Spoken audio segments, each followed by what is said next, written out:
All right, so this is crazy. This former newscaster for CBS, I believe, comes on here and rocks the world with her explaining brutally, honestly, what's really going on with Putin and Russia. Check this out. It's amazing. Okay, so apparently she's not quite ready yet. Let's keep it going I'm then. ready. Can you hear me? Oh, there you are. We got her. Oh, well, it's so great. We didn't see you pop up right away. Laura, great to have you this morning. I wanted to start with this breaking news overnight that it appears, and there you are. You popped up for us. It's so great to see you.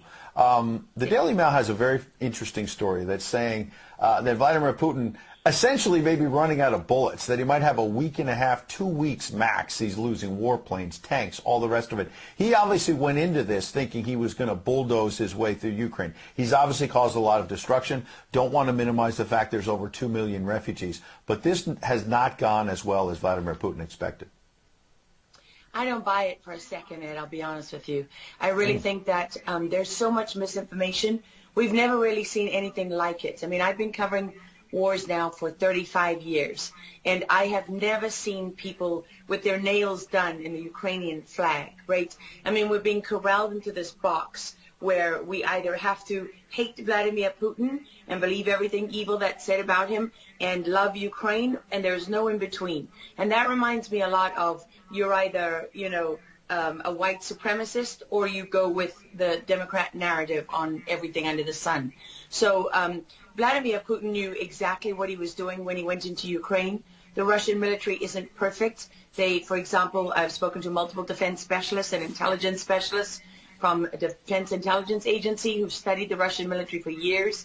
They do have a difficulty mounting complex air operations because they do very little training hours in comparison to, for example, the United States air assets, right, our fighter jet pilots. But Russia is not struggling.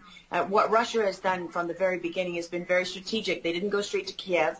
They went to all those bioweapons laboratories that are scattered all over the country. Some of them they built, so they know where they are. They've known where they are since the Soviet Union, because under the Defense Threat Reduction Program, we went in after the fall of the Soviet Union and supposedly turned those facilities from bioweapons labs into public health labs. Although, these days it's hard to believe anything that our leaders tell us, because they've lied about COVID, they lied about Russia collusion, they lied about the Ukraine impeachment trial, and there's so much more going on in Ukraine that nobody is talking about. You see such dishonesty when it comes to the history of Ukraine. You see dishonesty when it comes to the Azov Battalion, which is funded by the U.S. and NATO. I mean, you can find pictures of them online holding up the NATO flag and the swastika at the same time. Their own emblem contains the black sun of the occult, which was a Nazi SS emblem.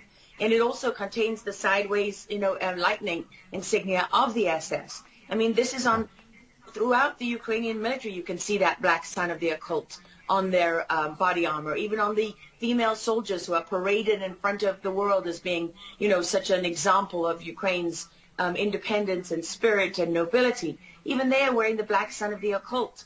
And, the White House wants you to believe, well, this doesn't matter, it's just a small number of troops. It's not true. The Azov Battalion has been murdering its way through eastern Ukraine. Yeah. We don't want to admit this. This was why Crimea voted for independence. This is why Crimea wanted to be with Russia. Because we in the media, in the Western media and in the West, won't acknowledge the reality of what's gone on. Western Ukraine backed the Nazis. It was a headquarters for the Nazi SS.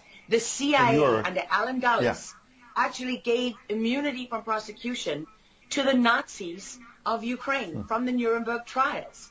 So there's a long history of the United States and our intelligence agencies funding and arming Nazis in Ukraine. These are not like new neo-Nazi groups that sprung up.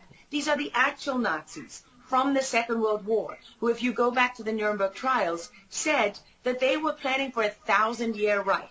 And so you have to really wonder, as you look at this, when you know that the CIA sponsored the color revolution in Ukraine in 2013 and 14, that they selected Ukraine's leaders, go to Victoria Nuland's leaked phone conversation where she and the U.S. ambassador are deciding who can lead Ukraine. I mean, there's as much interference here as you could possibly imagine before you even get to Hunter Biden, Nancy Pelosi, John Kerry, and Mitt Romney, and all of their children who are employed, who earn millions from Ukrainian gas companies. Yeah, you are pointing, pardon me, to a real credibility crisis for our leaders. I want to let Karen Turk jump in. Yeah, I wanted to bring up the fact that President Zelensky is Jewish, and I don't know exactly how this factors in, but there's some very interesting points in what you're saying. And looking at this, you could think it's political theatrics. You made a very good point at the beginning that you think that Putin is in control. And I actually want to play something that Jen Psaki said, because it seems that the White House is actually echoing that sentiment. Watch this. Well, the end game is really a question for President Putin. We have completely crushed his economy. We have provided military assistance, humanitarian assistance to the Ukrainians, enabling them to fight back for far longer than the Russian leadership anticipated.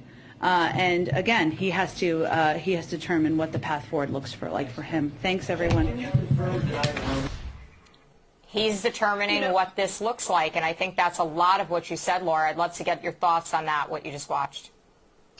What troubles me about the moment that we're in is that we have such a selective and a narrow reading of history. President Zelensky may be Jewish, but he's not the only one in this who suffered during the Second World War, whose ancestors suffered, right? I mean, look at Putin. How many relatives did he lose in the siege of St. Petersburg? People don't know their history. They don't know what made Vladimir Putin. And I'm not I'm not defending him. I don't need to defend Vladimir Putin. My job as a journalist is to try to understand what is the truth here. I don't like being lied to. And we're being lied to on an epic scale. When we're told your only choice is you have to be 100% with Zelensky, who's a puppet, who you can find on the internet in black stilettos and leather pants, with shirtless, doing a spoof Dancing with the Stars kind of entertainment video. That's a mock of a Ukrainian group that does this kind of satanic occult type of music video. And I mean, Zelensky was selected, like so many of our leaders. And honestly, with big tech and with election fraud these days, we don't know how many leaders all around the world have been selected for us and weren't actually voted in. But what we do know is that there are increasing problems with technology and the digitization of our world. Because look at what's happening with COVID. Look at what has happened globally. We are fighting the same battles all over the world. To pretend that this war is about Russia and Ukraine is just a barefaced lie. If Putin has been warning for 15 years that he is not going to stand by while the globalists take over the world, build bioweapons facilities and whatever else they're doing in Ukraine, Ukrainian oligarchs. Ukraine has been a center of money laundering for, many of the leaders in this country. For how long? Billions of US dollars have been laundered through Ukraine, and we say nothing about it. These are our tax dollars. I mean, before the impeachment trial, had you ever heard of anyone in the United States, us bringing in foreign governments to the White House for anti-corruption training? I mean, does nobody question these things? Why do we not question them? We have an idiot like Lieutenant Colonel Vindman who goes at the impeachment trial and sits there as a lieutenant colonel. He didn't even make colonel. And he's telling the President of the United States what his policy should be. You have a traitor in the form of Maria Yovanovitch, who was Obama's ambassador, who's telling Ukrainian government officials, don't listen to the will of the American people. Don't listen to the election results. We are the true leaders of America. I mean, and then people object when the woman isn't even fired. She's given a cushy job for life at Georgetown University at the expense of the U.S. taxpayer. And we're told that the President of the United States cannot say to his foreign counterparts, that we want you to look into something. But Joe Biden, he can withhold as much aid as he wants to. I mean, there's so much hypocrisy and dishonesty here, and Ukraine is at the center of it all. Go back to Russia collusion. Go to Alexandra Chalupa. Go to Eric Karamella, the whistleblower who went to work for Adam Schiff, who wasn't really a whistleblower, and all those corrupt people in the deep state. And you know what? The deep state isn't a theory. It's not a conspiracy theory. It's an actual deep state. Look up the SES, the Senior Executive Service, because when that bureaucracy was ushered into law in the United States of America, that's when we got a bunch of unelected bureaucrats pulling the strings behind the scenes. And these are the people that keep lying to us. Absolutely. And pardon me, we've got a live chat where we're streaming on Getter, for example, and I'm watching it as you're talking. People are talking about how you're dropping truth bombs, and you're a real journalist, and I know that, having worked alongside you for many, many years when you're at CBS and many other places, and maybe they didn't want to hear the truth, but you're dropping those truth bombs now. Unfortunately, we've got to hit a break right now. We'd love to have you back in the days ahead. We love having you on. Lara Logan, thanks for joining us on Real America's Voice. Thank you so much. All right. Well, we'll certainly have her back.